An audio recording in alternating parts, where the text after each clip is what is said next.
It's 12:05. Wow. You did not even give me 1 second, Jacob. No pressure at all. Sweet. All right. Wow, that's a lot of people. Welcome everyone to whatever the heck this talk is. I thank you, Gabe, for the title.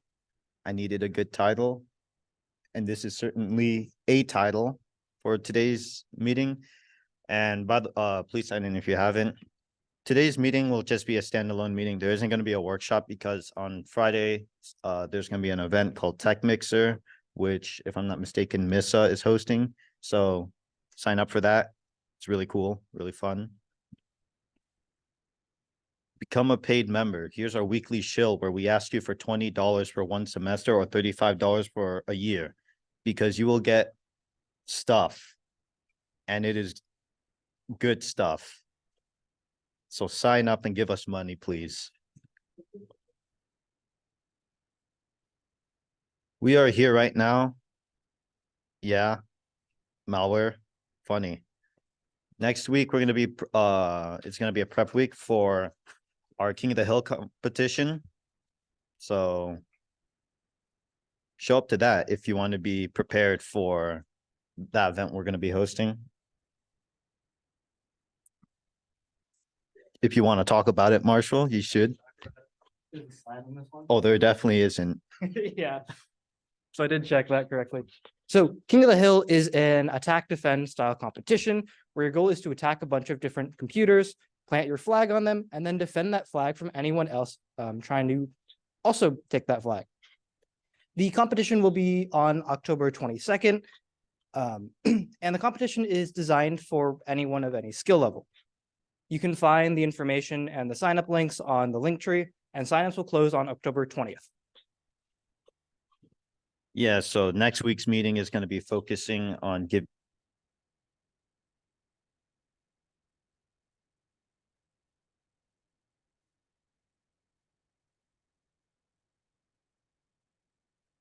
Dylan, your audio cut out for me at least.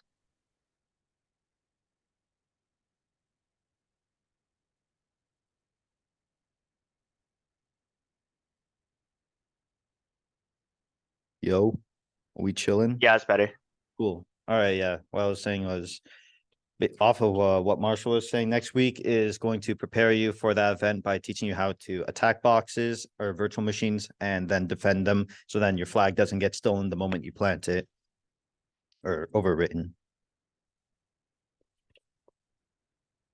Previously on Swift Academy, we covered Wireshark and networking, which is actually going to be somewhat relevant to what we're doing today, because malware communicates over the network very often. And then we also covered threat intelligence, which TLDR is the attribution of certain techniques and indicators of compromise or evidence to specific threat actors. A little introduction about me. Why is this down here? It's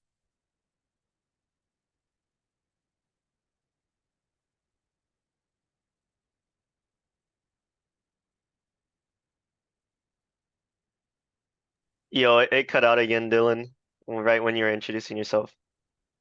Can you unmute on your laptop if you have it next to you? That might be better.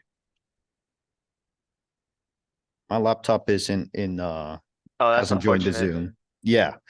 Anyways, like I said, I'm a CIS major, 3rd year. There's going to be a lot of technical, a lot of coding stuff in today's meeting, because that's what a lot of what malware deals with. But don't worry, anybody could do it, because I'm really stupid and I was able to do it. So I was a former penetration tester intern as part of IBM's X-Force team, and I like Active Directory and Windows internals. Definitely not a consequence of malware development. And yeah, I like Windows. I talk about it a lot. And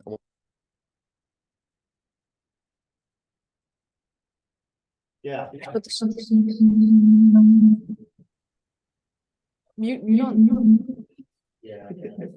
Yeah, use a different device. Sorry. Mute the speakers. I know how to use technology.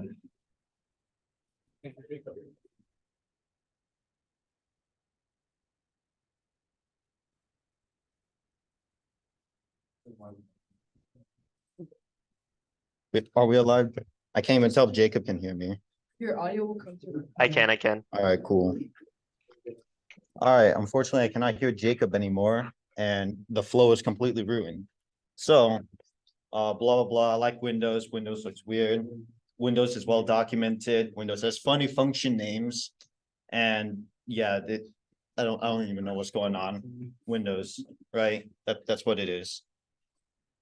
So what the scope of what we're going to be covering today, we're going to talk about what malware is, because you all probably heard of it, but my opinion, its definition is actually a lot more weird / inaccurate than it actually is.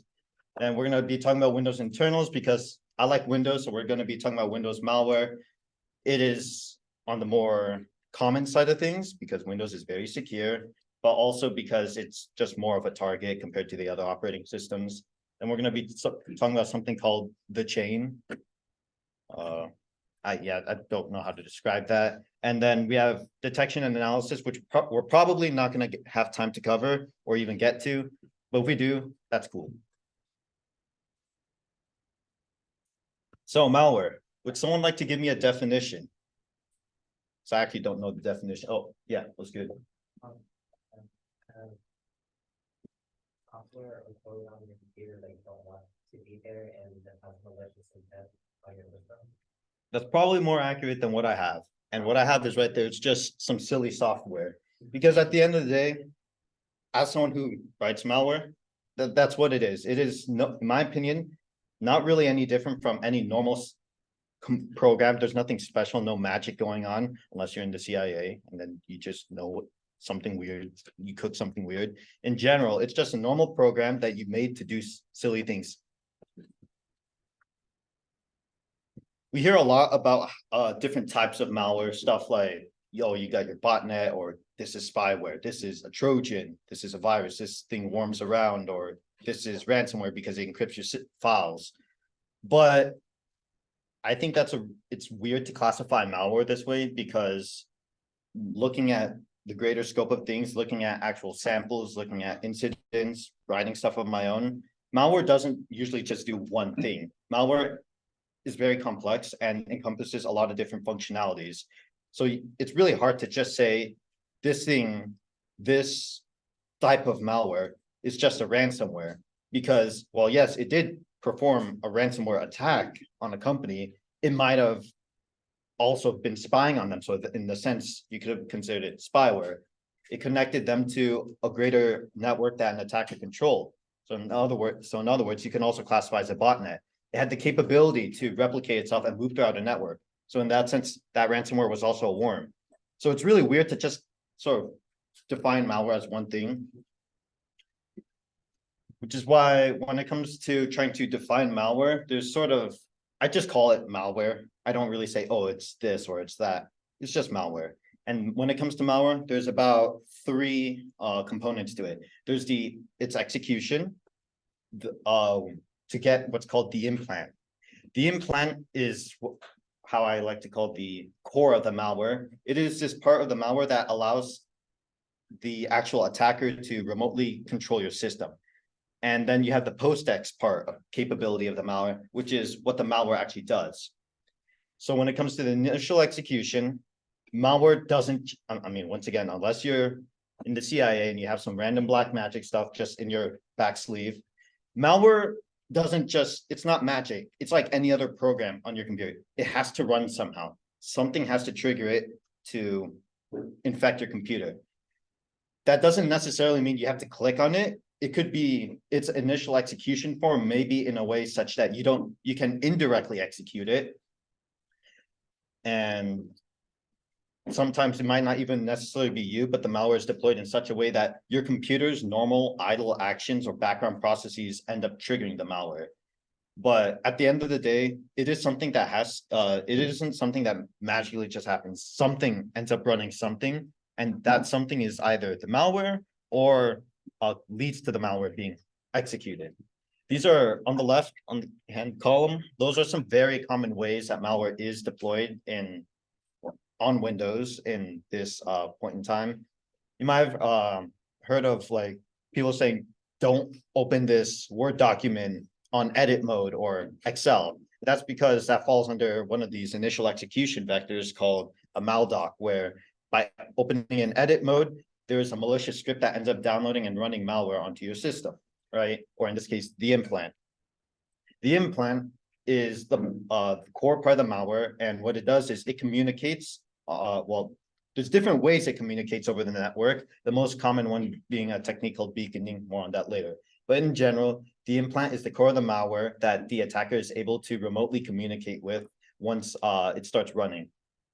And through communicating with it, an attacker is able to access the post-X capabilities of the malware, which is essentially what I'd like to call the doing part of the malware. So the more flashy stuff, such as the key logging aspect, the capability to take screenshots and watch what you're doing, or running stuff on your computer, or just deploying ransomware. This is going to be the part of the post-X stage. If we look at these three different components of malware, we can see that the different classifications of malware sort of fall into different pieces and places of this, such as what people might call a Trojan is more something of the initial execution phase, whereas what people might call like spyware or ransomware falls under post-X capabilities of malware. Because at the end of the day, they're all really similar.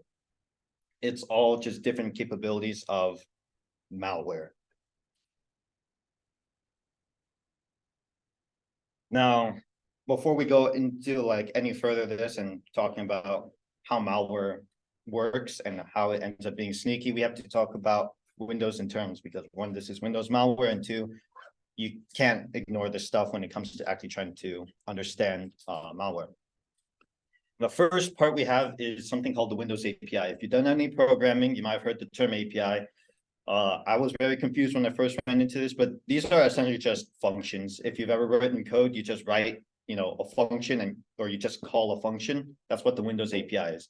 It is a large library of functions that the operating system has available to you, and you just call them.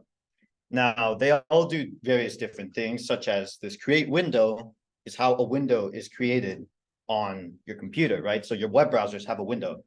That thing doesn't get there magically. There was a Windows API that was called to do that. Or if you've ever gotten an error and a message box showed up on your screen, there's a Windows API that does that. By combining all the different types of Windows APIs together and chaining them together, that's how malware is able to do its malicious post-X capabilities. Because, it's just using existing functionality in a weird way. Now, the Windows API, that stuff gets when you write code and then you compile it, that gets defined that turns into something called an executable. You might have all seen executables before, those little exe files, or you might have seen something called a DLL. Those are all under something called a portable executable, which is simply a file format or categorization of data. The way programs actually work and do things is you double click the executable and stuff ends up happening. But what actually is happening is there's Windows APIs that executable, the one in the blue, imports from DLLs, which are code libraries, which export those API functionalities, either native to the operating system, such as NTDLL and kernel 32, those are native DLLs, or maybe there's some third-party code library. And the reason why this sort of structure exists is because if every executable had to redefine every single part of its functionality, they would be absolutely giant in size. A lot of programs will share functionality that other programs have, so they could just import it from the library, essentially. This isn't super important, but this is just like a little more visual aspect in the tool called PBear, where I'm looking at the command prompt. I'm looking at what it's actually importing. So it has a section, the portable executable has a section where it talks about its imports. In there, we have the libraries or the DLLs that it's importing and what it's importing on the bottom. Next part of Windows internals we're going to cover is the difference between disk and memory. Disk is like your hard drive, right? It's stuff that exists for long-term storage. So this is going to be like your files, right? And while read and write speeds are pretty nice because you want to be able to access and navigate your file system pretty quickly, disk comparative to memory is pretty slow. memory is much more volatile. It's not long-term, and it will disappear when you reboot your system, because if you've ever rebooted your machine and you had a web browser open, that web browser isn't open anymore, because that web browser is essentially living in memory, and memory isn't long-term. More on that later, though. Memory is just something that is used by processes. And processes are something that is something that is created when you run an executable. So when you have your executables, they have all their code in them. They have all the Windows APIs they're importing, but it doesn't actually do anything at all. It's just data on your file system until you double click it and a process ends up being created, right? This process is actually how executables are able to do anything. They get loaded and start using your memory. And it's not just them that's loaded into a process, but it's also all the dependencies, all the things that they're importing functionality from that gets loaded into memory. So for example, this br executable relies upon 3 DLLs. So when you double click br and a process is created, the other DLLs or the libraries that's dependent on also get loaded into that process. And these code libraries are like, I don't know, like a megabyte or 2 in size. So combined, this whole process is like, ends up taking up 5 megabytes of your RAM. So if you ever see something using like 3 gigs of RAM, that's because it has a lot of code that's just being loaded into memory and some other random operations that it's doing on the side. Processes use RAM because, as I said previously, RAM is much more quick to access and quick to work with. So when something's running on your computer, you want it to be fast. You don't want to have to like wait years for applications to do stuff, which is why they end up using RAM and not, well, part of the reason why they use RAM and not your hard disk. This is viewing the RAM and command prompt when it's actually running. There's a bunch of random stuff, and it's honestly a big mess. But as an example, so these in green and the DLLs in green and the executable in blue, that's all on the bottom over here. That's where they are in memory, and you can see their different file sizes, 3,000 bytes, 1,000 bytes, whatever. Then you just have Microsoft doing some weird stuff on the side. Like, I don't know why this thing's using 4 million kilobytes of whatever. It's not. This process was using like only 2 megabytes of RAM. That's just Microsoft being weird. And lastly, now we have to talk about assembly, shellcode, and instructions, which are just really weird and funny numbers that when your CPU looks at them, it's like, I'm going to do something. And the way the CPU accesses them is when those instructions are in memory, which is what, and those instructions exist within the APIs and the functionality that was coded into the executables and the DLLs. So once a process is created, all these funny numbers are loaded into memory, and then your CPU gets to them, and it's just like, okay, I know what to do now. I'm gonna just do stuff, and magic, your process ends up working. Hopefully I didn't lose too many people. That was a mess, but now we can talk a little bit more of like the chain of execution when it comes to malware. So brief refresher, we have the initial execution, which is how the implant manages to be executed. Then we have the post-exploitation or the post-ex part, where the implant ends up doing, or the malware ends up doing the malware-y things.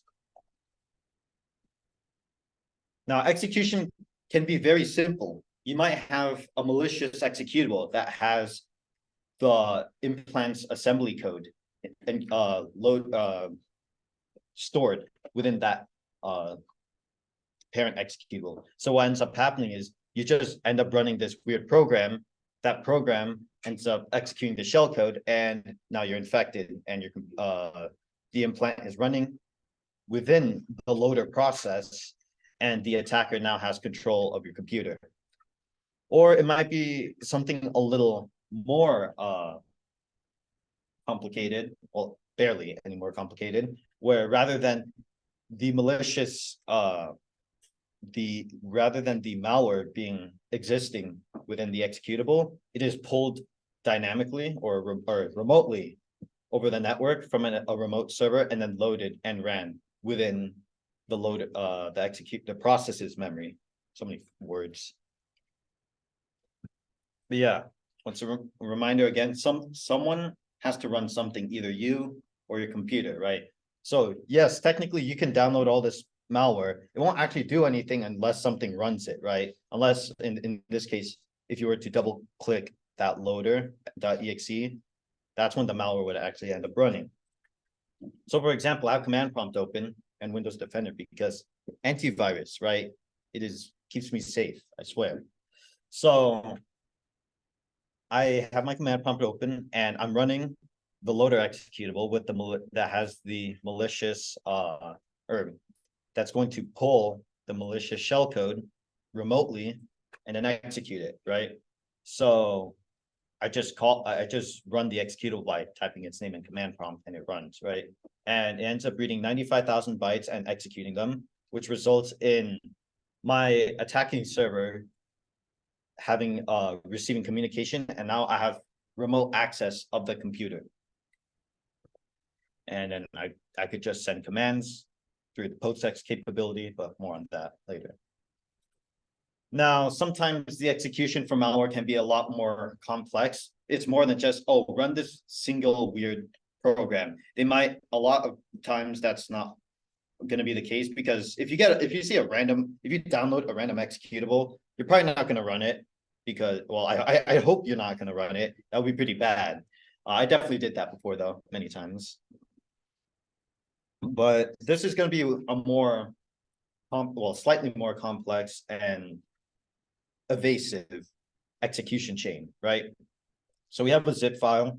You know, if you're like me and you believe in the alternative sourcing of games, in other words, I don't like to pay for games. We don't talk about how. And you just download something from a funny website and it's a zip file. Okay, cool, right? A zip file, just a folder, end up opening it, right? And it contains 3 components. It has a shortcut in it, it has an executable, and it has a DLL, right? Cool, whatever. Let's just say, as someone in this fictional scenario, I don't know too much about what's going on with Windows, so this just looks like, wow, free video game for me, right? I swear. So the way this is going to end up working is that shortcut is going to run the executable. The executable is actually completely fine. There's nothing wrong with it. It's the actual game that I was trying to source alternatively. But this executable depends on code libraries. Like I said, every executables import code from libraries, right? From DLLs. So in this case, it's loading code from the other DLL that was in the zip, but this DLL is backdoored. So it ends up performing that malicious action of downloading shellcode remotely and then executing it within the process it was loaded into, right? As you know, brief rundown again.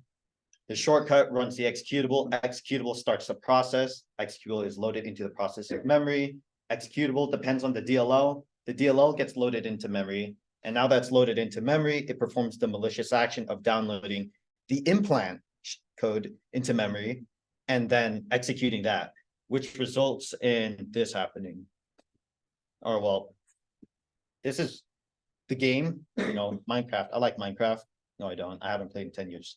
Normal Minecraft launcher, right?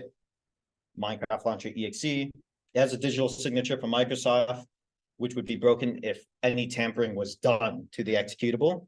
So this is a completely normal Minecraft. Now, Minecraft depends on cryptbase.dll, right? But this thing is backdoored. And a lot of the time, feel like, make sure you know what you're running. But people don't always tell you, make sure all the code libraries that program is running in are legit. Because, well, I don't know, just like, why would you, right? I'm not going to look through 50 libraries if it has them, right? So you mainly look at what you're running, but not what it's dependent on. So this is why this form of delivery, initial execution, is a little sneakier sometimes. So I end up running Minecraft launcher because it looks completely fine and normal to me. And my Minecraft opens, cool. And my antivirus isn't crying, except my attacker server has 7 different implants running within Minecraft because I don't know, Minecraft did something weird, and now I have 7 of them. So that's very interesting. This is, yeah, and because going back to this whole execution chain, I open Minecraft. Minecraft creates the Minecraft process is created. The library that's backdoored is loaded into Minecraft's process's memory, and then downloads and executes the implant within there. And because it was within the Minecraft process, the implant is running inside of Minecraft, right? So a lot of the times when people say, hey, you got to be careful of malware on your system, right? They usually talk about, oh, there's like a random executable on there, or there might be a random process. They won't talk about so much as, oh, the literal process, a legitimate process has been essentially Trojanized, right? There's something malicious running within that malicious process. In this case, or there is something malicious running in a normal process, right? This is completely normal. I could play Minecraft if I wanted, but I would never have suspected that a person has 7 different implants that are actively communicating with an attacker's server while I'm playing Minecraft. And once again, because they're all running within the Minecraft process, theoretically, I just turn off Minecraft because I'm done playing, Minecraft, and all those implants will disappear. But in the time that I'm probably spending 15 hours playing Minecraft, it's very likely that the attacker has figured out more ways to get onto my system because they now have remote access to me.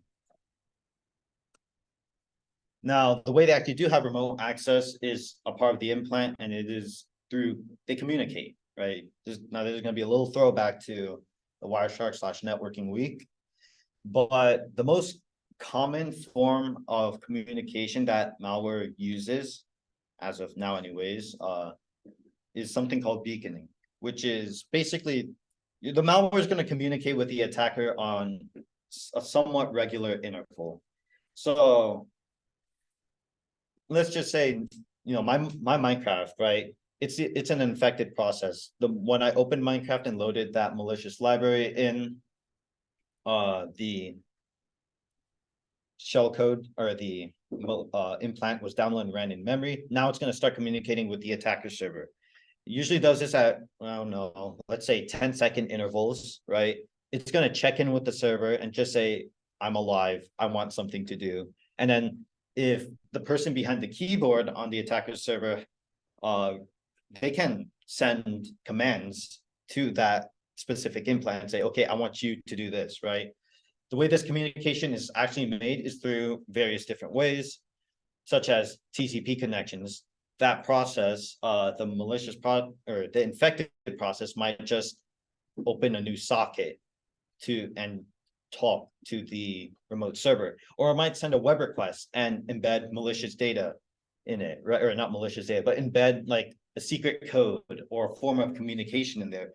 The remote server is able to sort of decrypt and say, oh, this person is this thing sending me a web request is an implant and it wants instructions. They can also go into weird things, other different protocols such as DNS through text records, but I'm not going to talk about DNS here. This is something known as command and control. There's a lot of information, a lot of documentation on this online. And command and control is often just abbreviated to C2 or CNC. I don't know. I prefer C2. It's less to say. What time? Oh, okay, we're chilling actually.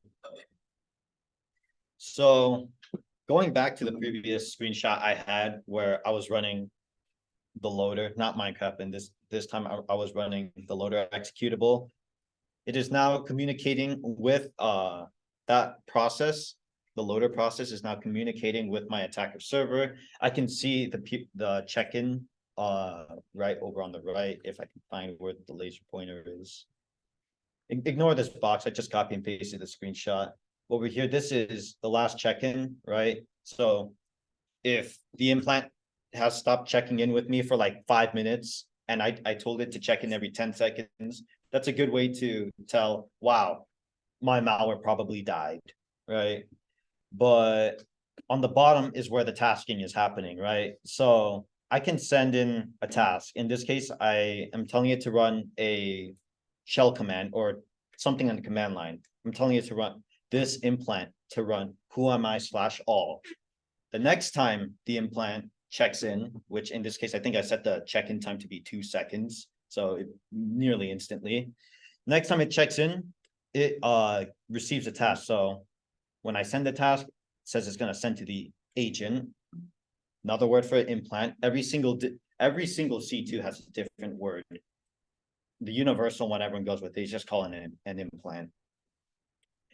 After I send in the task, the implant receives it, says, okay, I need to run whoami/all now. So more on this later, but it uses the Win API to run the whoami/all command. And then it gets the output, sends that output back to me, and I can read the output down below. There's more if I scroll, but I cropped it. There are more esoteric means of communication that command and control or C2s are capable of. Over here, this was just using web requests that had sort of a message that was encrypted and structured and sent to the attacker server, where the server would receive that message, decrypt it or try to decrypt it, and then parse out the structure. So whatever sort of channel that you can read and write from, you can use as a communication channel. So in this example, and this is public on GitHub if you want to take a look at it, some people have decided, wow, in Reddit, you can post comments. You just need to log in through the Reddit API and you can read and write from a subreddit. So they've ended up creating an implant that communicates through Reddit comments, right? So the server, well, I don't even know what the server would be in this case, sends a command. I think it posted like a comment on a subreddit, and then the implant would then read from that subreddit looking for new comments on a post, and then parse out whatever task was sent to it, and then just send the output in the form of a reply over here. There's other really weird means of communications that people have figured out, but that's just a weird example. Now, all the communication that I just talked about though was about the beaconing type of communication where you reach out. If you're like a nation state or the CIA or whatever, you come up with some really weird and much more silent means of communication, because a part of their goal, right, a part of any sneaky malware is to be sneaky, sending out new network requests at regular intervals to the same server. That's not really sneaky because you can sort of catch that activity eventually, especially any mature organization. So what a lot of more advanced malware is capable of is traffic manipulation. So they can manipulate the traffic that the machine sends out or read all the traffic that's coming in. So in this case, this is something that I think some Russian nation state came up with, which was called Snake. Something undetected for like 20 years, I don't know, some magic, right? And what it would do is it would look at all the incoming data. The way it communicated was, rather than reaching out to an attacker server, it would just wait and listen for instructions. So what would happen is an attacker from anywhere in the world, assuming that the thing they're trying to communicate with is exposed publicly, they can send traffic to it on any port. And if they marked the traffic they were sending with like a specific signature, right, like a little, like a little pen signature on it or whatever, when that traffic comes in, the Snake malware, or this, in this case, the implant would then check all incoming traffic and see if they had that signature. And if they did, then it would then parse out the rest of that communication and process it as a command intended for the Snake malware, right? And if it wasn't, it would just forward it back to whatever application that traffic was initially destined for. This type of communication, though, aside from being very complicated, as someone who actually tried to recreate this, never going to try to do that again. Aside from being very complicated at a technical standpoint, it also requires high privileges and uses more than just a random executable running on your file system. It might require the loading of kernel drivers or exploitation of some kernel vulnerabilities to actually get this stuff across. So these are much less common. Probably not going to happen to you unless, you know, for some whatever reason you have people who want to run nation state malware on your computer, then, you know, that's the case, good luck. I have no idea how to stop that. Now we have the post-exploitation part. So we covered how malware is initially executed. Then we talked about how malware communicates. Now we're going to talk about how malware actually does things. Once again, it uses the Windows API to do things. So we look at some of the functionalities within the malware I was, you know, playing around with. It has, well, aside from having like 80 commands, these are three more simpler ones: upload, download, and screenshot. The source self-explanatory. Uploads a file. Downloads a file, right? They don't just run a command. I mean, they could technically run a command on your file system, on your host, to say, hey, download this file, but malware, it's running in memory and it has access to the Windows API. So it uses the Windows API to do these things. There's also screenshot, which takes a screenshot. Taking a look at the code for the screenshot command, you could see it's not like some crazy magic. It just calls the Windows API to take a screenshot. Then it gets that data from the screenshot and sends it back to the server. All of malware's functionality isn't like it's just the Windows API. That's what it is. And if you were writing Linux malware, it would be whatever was running, whatever native APIs on Linux. And same with Mac. Mac has its own set of OS APIs. So if you're writing Mac malware and you want to do something weird, you would just use the Mac OS APIs or OS APIs.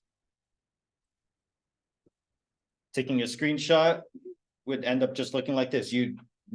I send in a task for the implant to execute. The implant checks in, sees a task, performs it, sends me the output, and I have a screenshot because, yeah, I have a screenshot because I told it to take a screenshot. And I opened Minecraft. My malware was running inside of Minecraft. So when I took a screenshot, look, that's crazy. Minecraft is right there. And there's the funny zip file. Another part of malware is modularity.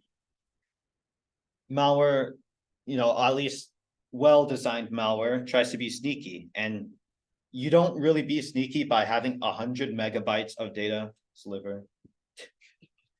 You end up being sneaky by being small, being lightweight, and portable, right? So a part of this is the modularity aspect. The core implant doesn't have all of its post-exploitation capabilities hard-coded within it.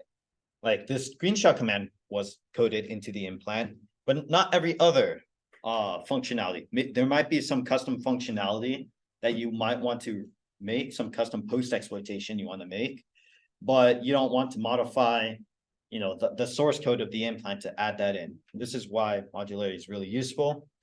And the way malware sort of fits into this design philosophy is through in-memory execution, because remember, we're in a process, we're in memory, we have the Windows API, we can just leverage it to run code inside of our own, inside the process that we have infected. There are different forms of the code that malware is able to execute. Three really common ones are just shell code. So those random instructions, those funny numbers, object files, which are funny numbers, but structured slightly different, and DLLs, which are code libraries that can still execute code. So let's just say I've written my post-exploitation. My post-exploitation is, in this case, a message box. Why not, right? I could just specify my implant to get that message box code and to inject it within itself, and it will just run it. I didn't need to code the message box functionality within the implant. I definitely could have, because it's simple, but that will have added more code to it, will have increased its size, will have increased its chance to be signatured or identified, because by malware being larger, it has more code in it. It has more ways to be identified. By being smaller, it's harder to identify because there's less to look at, right? So I just specify the DLL inject command within the implant.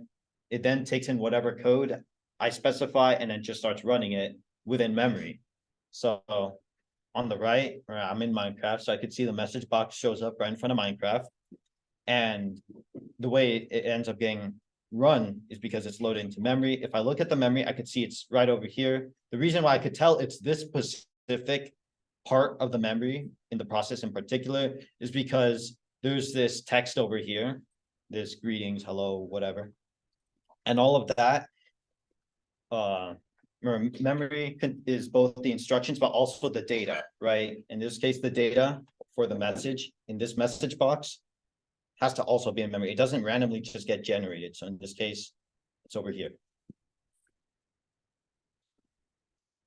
Yeah, just wrapping it all up together now. Initial execution gets the implant off. The implant then communicates with the attacker server by either reaching out or listening for tasking. Once it receives a task, it performs post-exploitation by leveraging the native operating system's functionality to do whatever the task it was specified. Detection and analysis. I did not expect to make it this far because I kind of rushed at the beginning, but whatever. This part is going to be very brief. So you have antivirus, right? That kills malware. It's, you know, I love Windows Defender. It's very useful, but it's not. It is very easy for malware to bypass these sort of defenses. And everything I talked about was like, I would argue it's pretty technical. It's very low level. Like on your average day-to-day basis, you don't think to yourself, I'm going to scan the memory of my League of Legends to see if someone has infected League of Legends today. Like that just doesn't happen. That's what all these big, heavy, automated, bulky software or antiviruses exist. They're just funny software, right? That should stop this stuff, but don't really because they are easy to bypass.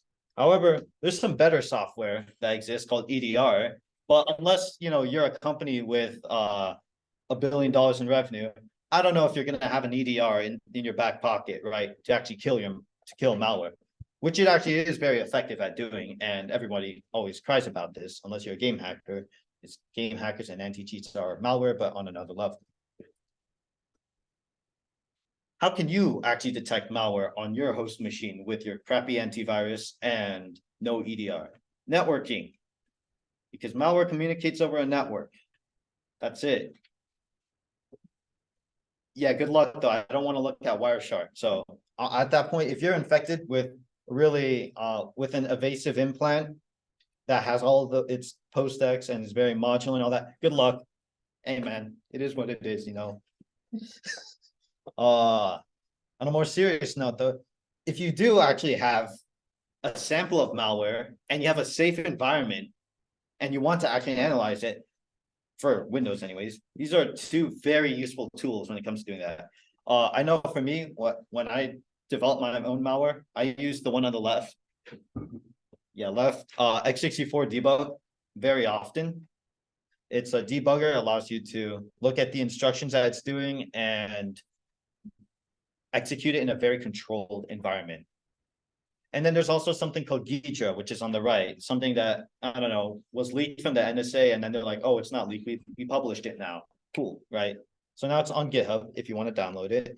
And what this thing does is it tries to get you give it an executable or code library, whatever, you give it some file, and it will disassemble it and try to make it more readable to you rather than a bunch of funny numbers that are organized in a specific way.